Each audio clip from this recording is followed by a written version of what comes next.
Help, I think my sister's boyfriend is my soulmate. In all my 23 years of life, I'd only been sure of trouble twice.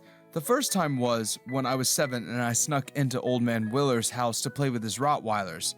Now I was 23 and the same alarm bells were ringing in my head. I was about to get into trouble again. The moment my eyes met with his piercing hazel eyes of a stranger at Dionysus, the local gay bar in LA, I lost my mind.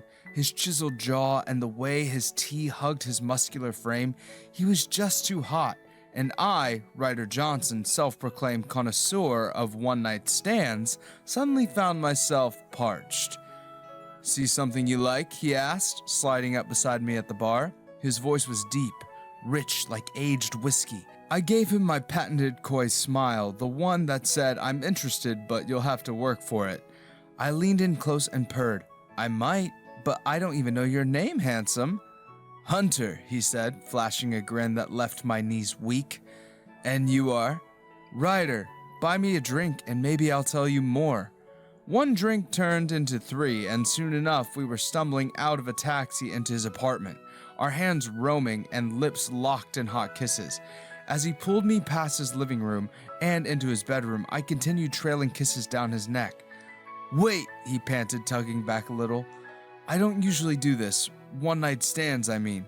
I quirked an eyebrow up. "Gotten cold feet? We can stop if you want." Hunter shook his head, eyes filled with desire. "No, I want this. I want you. It's just, there's something about you, Ryder. I feel like this could be more than just tonight."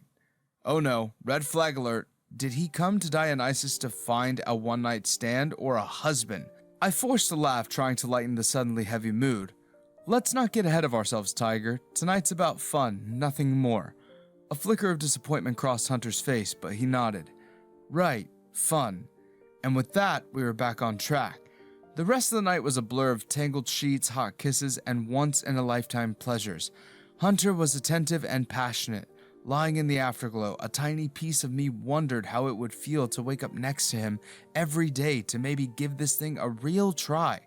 But what the hell was I thinking? I killed that thought as soon as it popped up. Nuh-uh, not gonna happen. I didn't do relationships. They were messy and complicated, and they always ended the same way. A broken heart. One-night stands were more my style. No muss, no fuss. Perfect. "That was amazing," Hunter whispered, tugging me close. "Can I get your number? Maybe we could grab coffee sometime." Panic flared in my chest. This was, of course, the reason I usually snuck out before morning. I didn't know what it was about him that made me cuddle with him until daybreak. I forced a sleepy smile. "Sure, hand me your phone." He passed it over and I quickly punched in a number. Definitely not mine, though. It was my sister Zoe's. She was a conspiracy theory nut who would likely freak him out with tales of lizard people and government mind control. Problem solved.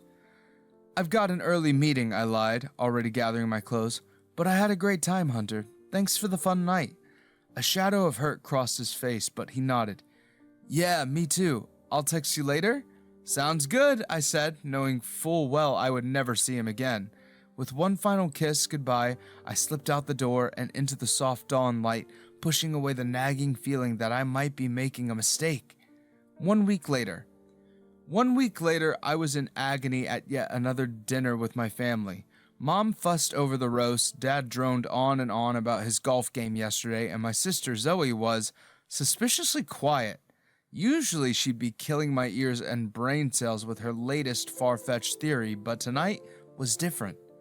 "Zoe, honey, is everything all right?" my mom asked. My sister beamed. "Everything's perfect. I have a surprise for everyone. I've been seeing someone, and he's coming over tonight to meet you all." I nearly choked on my wine. Zoe? Dating? This I had to see. The doorbell rang and Zoe leaped up. "He's here!" She ran to open the door and we all turned expectantly toward the entrance for them to come in. I swear my heart stopped when I saw who walked through the door. No fucking way. It was Hunter. My Hunter. Well, not mine, but you know what I mean. He looked even better than I remembered in his crisp button-down and dark jeans. Our eyes met and I saw the exact moment recognition dawned on him. I snapped my head to face my food, muttering several curse words under my breath. Shit! Everyone, this is my boyfriend Hunter, Zoe proudly announced, completely oblivious to me hiding my face. Hunter, this is my mom, Janet, my dad, Robert, and my brother, Ryder. Hunter's eyes widened a fraction of an inch at the mention of my name, but a mask of calm quickly fell back into place, and he shook hands with Mom and Dad. By the time it was my turn, I could read flickers of surprise, hurt, and delight crossing his face. Nice to meet you, Ryder, he said, his voice suspiciously neutral. I forced a smile onto my face, taking his hand. Likewise. In my defense, when I, as a gay man, had mind-blowing sex with another gay man, even if I expected him to appear in 1,000 possible ways, it should never be as my sister's boyfriend. Hunter joined us for dinner, sitting across from me, and my head was reeling. How in the hell did this happen? Hunter and Zoe? It had to be a cosmic joke, and all it took them was a week to start dating? So, Hunter, my dad began, how did you two meet? Hunter looked over at me before responding. Actually, it's kind of a funny story. I tried texting this guy I met at the bar, but I guess he gave me the wrong number. I ended up texting Zoe instead, and we just hit it off. I managed to hold myself back from slamming my head into the table, of course. The fake number, I played myself. A guy, my father sputtered, choking on his food. Why would you be collecting a guy's number? Zoe passed Hunter her plate, saving him the stress of getting a new one loaded. Hunter accepted it and calmly met my father's gaze. I'm bi, so sometimes I date women and sometimes I date men. Boom, my parents were the worst people to casually drop the B word around. I waited for them to explode, resigning to my fate. A little bit of backstory, I came out to my parents on my 15th birthday. That was a total disaster. It had taken a lot of courage, but my coming out was met with a casual brush off from my dad. That's not natural. It has to be a phase. You'll get over it. My mother also agreed with him, and for the past 8 years, they've been urging me to bring a nice girl home. This only pushed me farther and farther away from them. Nothing hurt more than half acceptance from the people you loved. Instead of the flare-up I expected, my mom cooed. How romantic! It's just meant to be. Excuse me? My father agreed. You see, this bi stuff sounds way better than what Ryder here has been up to. He said he's gay. Why can't he just be bi? Maybe because it isn't a freaking choice. Still, I kept my head down, avoiding Hunter's gaze on me. It was sad, almost pitiful. Who asked for his pity? Zoe picked up on the tension and diverted the conversation back to what my mother said earlier. I knew meeting him had to be a sign from the universe. I mean, what are the chances that he called me? Pretty damn high when your idiot brother gave out your number to his one-night stand, I thought bitterly. I couldn't stop looking at Hunter all night. He was charming and funny and getting along great with my weird family, and it just pissed me off. And when he thought no one else was looking, he'd look at me, like a whispered secret, and it was driving me crazy. So, Ryder, Hunter said, relaxing as my mother went to grab dessert. Zoe tells me you work in event planning. That must be interesting. I took a sip of water, pretending to be busy on my phone. It can be. Lots of bridezillas and corporate nightmares, but it pays the bills. Hunter's lips quirked upward, thanking my mother as she returned with triangular cuts of chocolate cake. I bet you're great at handling difficult personalities. Was that a jab? I narrowed my eyes. I've had plenty of practice, trust me. I'm sure you have, he returned, his voice dripping with innuendo. You come across as someone who is experienced in many things. Son of a gun, I nearly spat my chocolate cake out. Was this guy seriously telling dirty jokes over my family dinner table? What about you, Hunter? I sought to steer the topic elsewhere, and I was a little curious. What do you do? I'm a vet, he responded, but I specialize in exotic animals. Of course he was a freaking vet. Hot, charming, and he saved animals. Honestly, was that even a fair combination? That's so cool, Zoe interrupted. Do you know the government is using our pets to spy on us? I bet you've seen some weird things working with these guys. I waited for Hunter's face to make the realization that my sister was, in fact, batshit crazy. To my astonishment, however, he merely smiled indulgently. I can neither confirm nor deny any government conspiracies, he replied with a wink. Doctor-patient confidentiality and all that. I heard Zoe giggle out loud in joy, and instantly my stomach cramped into a vice-like knot. Was it jealousy? Regret? I just had to let it go. This was for the best. Hunter also deserved someone who could give him just what he needed, a relationship, even if that person was my nutty sister. By the time dinner was starting to wind down, I excused myself to get some air. Standing on the back porch, I heard the back door open. Quite a coincidence, huh? Hunter's voice wasn't loud, but it was enough to make me jump. I turned to him, crossing my arms over my chest. Look, I'm sorry about the fake number thing. I didn't exactly expect this. He took a step closer, his eyes searching mine. Why did you run, Ryder? That night, I felt something. I know you did too. I swallowed hard, fighting the urge to close the distance between us. The last week had been full of fantasies of that night with him. Control, Ryder, control. It was just sex, Hunter. That's all it ever was for me. I told you that going in. Bullshit, he hissed, surprising me completely with his intensity. I've been with people who just want sex. That's not you. You enjoyed being loved. Are you scared of something? Is it your parents? He was spot on, and my shoulders rose like my tail had been stepped on. I laughed with bitter glee. Oh, you've got me figured out after just one night, huh? Newsflash, Dr. Doolittle, you don't know me, and you're dating my sister now, so whatever happened between us, it's ancient history. Hunter's jaw clenched, but he nodded. You're right, I'm with Zoe now, but for what it's worth, Ryder, I think you're selling yourself short. You deserve more than just meaningless hookups. And with that, he turned and headed back inside his house, leaving me to my thoughts. What in the name of mess-up plot twist was this? 2 weeks later. The weeks that followed were pure torture. Hunter was everywhere. Family dinners, impromptu gatherings, even at my favorite coffee shop. Can a man catch a break? Fancy meeting you here, Hunter smiled one Wednesday morning as he slid into the seat across from me at Lucky Beans. I glared across my latte at him. Are you stalking me? He laughed and raised his hands in defense, pointing at a table in the corner with a laptop set up. Hey, I was here first. So is it safe to say you're the one stalking me? Despite myself, I cracked a smile. It was rare for someone to match my sass. Fair point. How's Zoe? Way to ruin the mood, Ryder. Go ahead and ask him about his girlfriend, aka your sister. Zoe is fine, Hunter replied, his face softening into something soft as he spoke about her. She's unique? In a good way.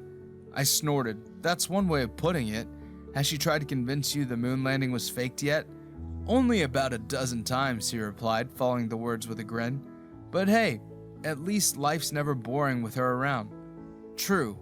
An awkward silence fell between us. I found myself studying Hunter's face, the crinkles around the corners of his eyes when he smiled, the little scar on his chin, the glow of his brown hair in the early afternoon sunlight. God, he was beautiful. Ryder, he murmured and leaned closer. Can I ask you something? My heart rate quickened. Shoot. Why don't you date? You're gorgeous, funny, successful. You could have anyone you wanted. Why settle for one-night stands? I bristled again at his words. He just didn't know when to drop it. I'm not settling. This is what I want. Relationships are messy and complicated. I like keeping things simple. Hunter's gaze was scorching, searching me through my eyes. Is it simple though? Always moving on, never letting anyone get close? It works for me, I replied tartly, in danger of feeling way too exposed once more. Look, I really do appreciate the armchair psychology, but my love life or lack thereof is none of your concern. You're with Zoe now, remember? A flicker of frustration crossed Hunter's face. Right. Of course, I'm sorry, I shouldn't have pried. He got up to leave, but seemed to hesitate for a second as he looked down at me, his expression unreadable. Don't let your parents define you. It's not a phase. It's who you are. Once you make peace with that, they'll see it too. The next minute, he was gone, leaving me with my latte cooling rapidly and my emotions in turmoil. What did he know about my parents? Nothing. Nothing at all. I needed to avoid him. 1, he was dating my sister, and 2, he stripped me naked with his words every time. It needed to stop. 1 month later.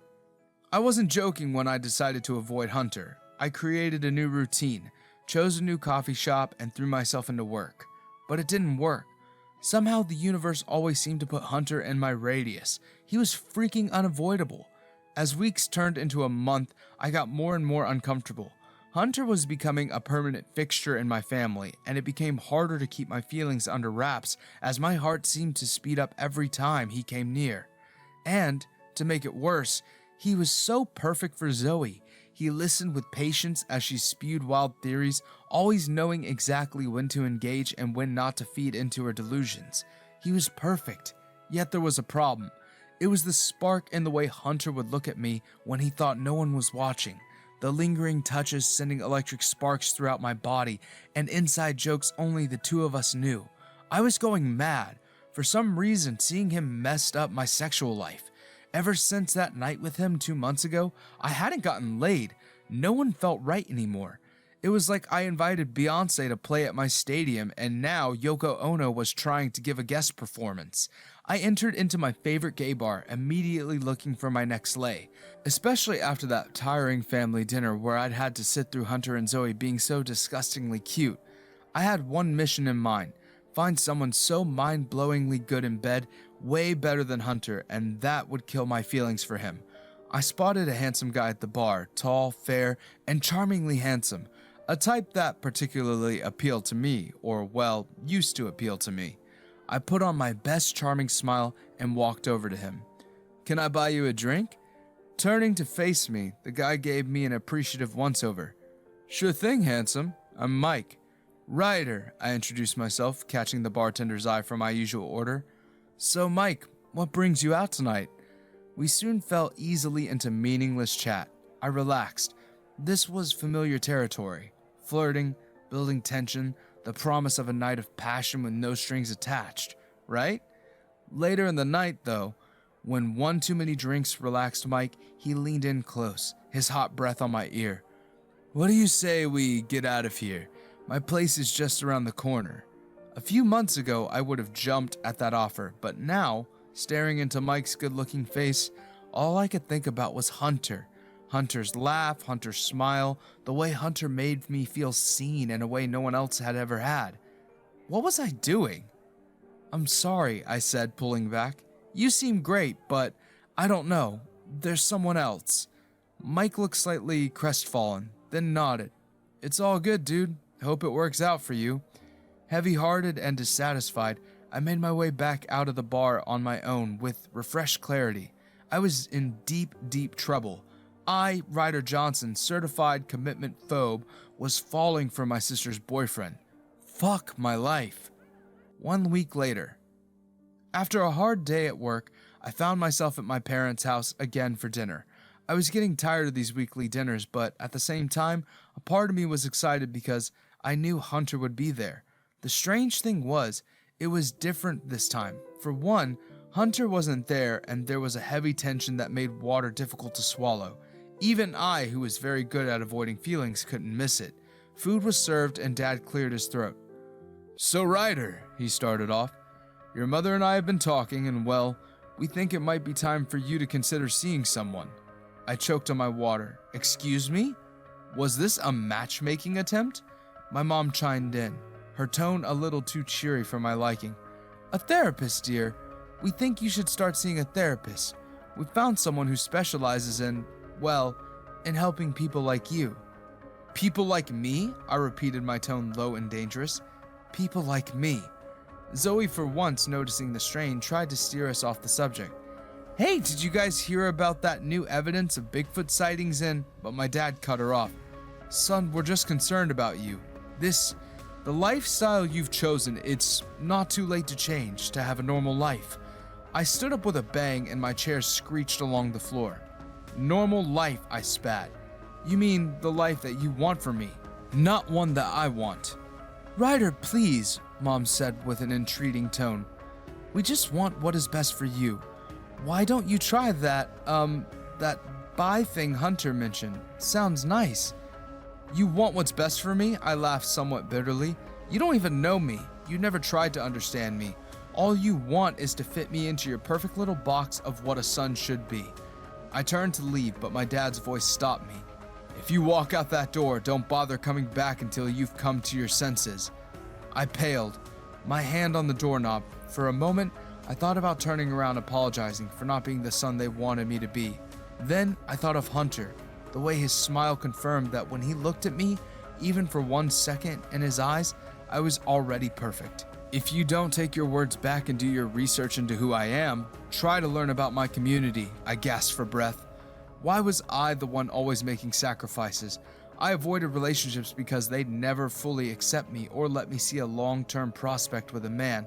If I didn't have family issues, maybe I'd stayed in bed with Hunter that morning, maybe grabbed coffee sometime during the week. He'd have been dating me now, not my sister.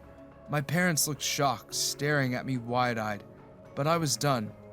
It's only when you can accept me as I am that you can truly love me, and that's the only way you will see me again. 2 days later. Just when I decided to step back from Hunter to at least try to move on, life threw us together in the most unlikely of ways. I was working on a big corporate event, a product launch for one of the largest tech firms in town, using exotic animals for a commercial demonstration. It was going great until our animal handler for the demonstration called at the last minute to cancel. Panicked, I reached out to Zoe for his number and called the only veterinarian I knew. "Hunter speaking," his voice rumbled over the phone, sending an unwelcome flutter through my stomach. "Hey," I tried to sound casual with my shaking voice. "It's Ryder. I know I hate to ask this, but I'm in a bit of a bind. You wouldn't happen to be free this afternoon, would you?" No questions asked. 20 minutes later, Hunter strode into the convention center dressed in dark jeans and a blue button-down that made his eyes pop. "So, what's the emergency?" All he said was that he would help, and he didn't even bat an eye. He was in some way relieving to be around, and despite myself, I found myself feeling at ease working with him while we prepped the animals and went over the demonstration. There we were, sharing quiet laughs and touches in our own little world. The commercial went well, and the company even promised to hire me again. "You seriously saved me," I said to Hunter as we finished loading all the animals back into the truck headed for the conservation center. "Seriously, I owe you big time." Hunter smiled, and it was one of those warm smiles that sent my heart into fits of flutters. "Happy to help, though I must confess, I had an ulterior motive for saying yes." My stomach tightened. "Oh?" He got closer and his voice dropped. "I wanted to see you, Ryder. I haven't been seeing you around as much, and I missed you." My breath got stuck in my throat. "Hunter, we can't." "I know," he cut in quickly. "I know I'm with Zoe and I care about her, I do. But I think we both know it's not in a deep romantic sense." I closed my eyes, fighting the wave of longing that threatened to swamp me. "Stop it! You're with my sister, for God's sake." "And if I wasn't?" Hunter continued to push. "If I were single, would you give us a real chance?" I saw the hope in his eyes, the vulnerability too. For one tiny second, I closed my eyes and let myself dream away, a life where each morning I'd get up next to Hunter, build part of my future next to him, and let someone in. I sucked in a deep breath, trying to steady myself. "Hunter, I can't. Even if you weren't with Zoe, I'm not built for relationships. I'd only end up hurting you." I was still trying to fix years of trauma and striving to get acceptance from the wrong places. "You have no idea, Ryder. Sex will never satisfy your need for love. You never really tried." And with that, he left. Was I being too scared? What the hell was I supposed to do? 3 weeks later. For my mental health, I fully avoided my family, including Zoe. I chucked myself into event planning, slept in late, hit the clubs, anything to keep my mind off Hunter. But no matter how hard I tried, nothing would allow me to shake him off my mind. But Zoe found a way to reach out to me, pleading with me to take on an event planning job. Of course, I agreed, and she sent me the details of a meeting. It was at a nice restaurant. She wanted me to help plan the wedding anniversary party of one of her friend's parents. I walked into the restaurant, my brain gearing up with ideas for a great anniversary party.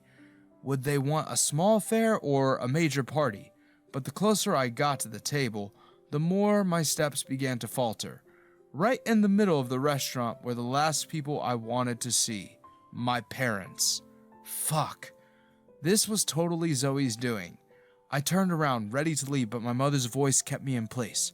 "Ryder, darling, please, just wait a moment." This left me standing, struggling to decide whether to run away or face them. Part of me wanted to avoid the hurt and disappointment that I had come to expect from them. It was now a reflex, but somehow a tiny voice whispered, maybe, just maybe, this time might be different. After a moment of heavy sighing, I finally sat down. Fine, you've got 5 minutes. To my shock, my parents, who had always shrugged off the news of my sexuality by calling it a phase and telling me that I needed therapy, began to apologize. No holds barred, tears in their eyes type of apology. We're sorry, Ryder. We should have been there for you when you needed us most. I leaned back in disbelief, wondering if any of Zoe's clone theories were starting to hold water. My mom reached over to hold my hand. We've been trying to educate ourselves. We joined some Facebook groups, online forums. We've also been talking to other parents with children in your community. It's been eye-opening. Tears welled up in my own eyes. Years of hurt and resentment I bottled up came pouring out. Do you have any idea how much it hurt to have you dismiss such a huge part of who I am? My throat cracked, and suddenly once more, I was that frightened 15-year-old, still desperate for acceptance. I needed you. I needed you to tell me it was okay, that you loved me no matter what. Instead, you made me feel broken. I went through life for the last 8 years thinking something was wrong with me. They nodded, genuinely apologetic. We can't change the past, my dad sniffled, reaching out for my hand. I let him take it, surprised by how much I'd missed his touch. But we want to do better moving forward, if you'll let us. I wiped my eyes, feeling a weight start to lift off my shoulders. That's all. It's all I ever wanted. My mother cleared her throat, looking happy, truly happy, and her eyes shone. We also need to thank Hunter. He was extremely patient, answering all of our questions. Although it's been hard to reach him these days, it's not been easy to communicate since he and Zoe broke up, but... They what? Broke up? I blinked. As if on cue, Zoe walked into the restaurant, waving to me the entire walk to our table. Did you cry? I scowled at her. You set me up. She shrugged, unrepentant. Someone had to do something. You weren't exactly picking up your phone. I rolled my eyes, but couldn't summon up any real anger. So, Hunter, you and him, it's really over? Zoe nodded. He's great, but I need someone as bonkers as I am. Plus, he said if he had to pick a Johnson sibling, it wouldn't be me, she frowned. I'm still not sure what he meant by that. Maybe we have a secret third sibling who's actually a clone. But before I could answer that particular flavor of Zoe logic, a chorus of happy birthday was sung by the restaurant staff as they carried out a cake. I looked around, thinking it was for someone else, but they were heading straight for me. It's not my birthday, I said, protesting, but Dad shushed me. Just roll with it, son. And then they set the cake in front of me, and I felt my breath catch. It was decorated with a pride flag, and the words "Mom and Dad are proud of you" were written on it in colorful icing. They were doing too much, but I loved it. My mom looked at me and squeezed my hand. This is what we should have done when you came out on your 15th birthday. We're so sorry it took us this long. The dam inside me shattered. Streams of tears began to drain down my face as years of pent-up frustrations poured out. I sobbed like I hadn't since I was a kid, all the hurt and anger and fear washing away in a cathartic flood. And in that moment, my parents wrapped me into a group hug, and for the first time in years, I actually felt safe in their arms. It wasn't perfect, we had a lot to work through, but it was a beginning. As we pulled apart, all of us wiping our eyes and laughing a little at the mess we made, a thought hit me like a freight train. Hunter. He'd explained things to my parents. He'd broken up with Zoe, and reading between the lines this way, he had literally told my sister he loved me. I have to go. I leapt up to my feet. There's somewhere I need to be. My family looked confused. But you haven't even cut your cake. I gave my parents quick pecks on the cheeks and ruffled Zoe's hair. Take it home, I'll come eat it. My head was spinning as I raced out of the restaurant and into my car. For years, I had used my parents' disapproval as my shield, an excuse to keep everyone at arm's length, and now the shield was gone. What if I was too late? What if Hunter had given up on me? But the more I sped through those LA streets, another louder voice filled my head. What if this was my ticket to pure happiness? What if Hunter was the one person who could break through my walls and actually show me what love really means? I was now irrevocably in love with Hunter, and this time I wasn't going to let fear stand in my way. I just hoped I wasn't too late. Without conscious thought, I found myself pulling up in front of Hunter's apartment building. It was late, probably too late for an unannounced visit, but I needed to see him. I knocked on his door, my heart pounding. When he opened it, looking sleepy and confused, all the emotions I'd been holding back came rushing to the surface. "Ryder, what's wrong?" he asked, concern evident in his voice. "I love you," I blurted out. "I love you, and I'm tired of pretending I don't. I'm tired of running away from my feelings, from who I am. I want to be with you, if you'll have me." Hunter stood there stunned, for what felt like an eternity. Then slowly a smile spread across his face. He pulled me into his arms, holding me tight. "I love you too, you idiot," he murmured into my hair. "I've been waiting for you to figure it out." Hunter leaned back a bit, his eyes searching mine, maybe looking for proof of love. I guess he found it. With a wide smile, he leaned towards me, capturing my lips with his. My chest exploded with fireworks. His lips were soft but insistent, and I melted into his touch. We'd already done so much more than that kiss, but in that moment, I felt connected to him in ways I'd never imagined. When we finally broke apart, both breathless, I couldn't help but grin. "Wow," I whispered, my forehead against his. Hunter chuckled, his thumb gently stroking my cheek. "Yeah, wow." And at that moment, as we stood there exchanging soft, gentle kisses with light touches in the doorway of his apartment, giving a good chunk of LA a love show, everything felt perfect. The end. Conclusion. Over the few months to come, my life changed. Hunter and I started to fall in love more and more every day. My parents, true to their promise, turned out to be our biggest supporters, although sometimes they came up with certain questions that made us blush. Zoe declared that our relationship proved her theory about soulmates being pulled together by cosmic forces, and in this case, she was the channel. Me? I finally knew what all those sappy love songs were talking about. With Hunter by my side, I wasn't just Ryder the commitment phobe anymore. I was Ryder the loved, Ryder the happy, Ryder the whole.